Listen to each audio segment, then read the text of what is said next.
Hi, and welcome to this week's episode of See with Lee. This week we're taking a look at Carolina Gardens by Del Webb. It's located at 1401 Carolina Park Drive in Fuquay. As always, if you want to see or know more about the community, feel free to reach out as I'm happy to help. Now let's take a look and see what it has to offer. Carolina Gardens is a new 55-plus active adult community located in southwestern Wake County.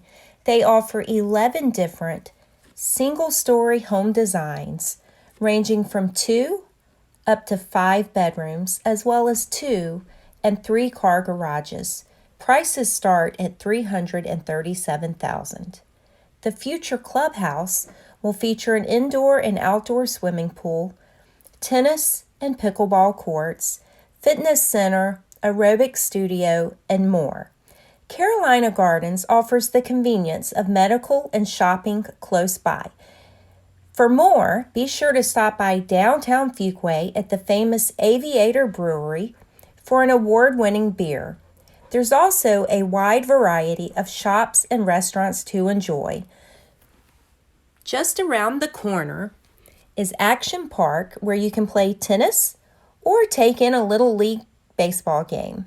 There's also a newly renovated Fleming Loop where many town events take place.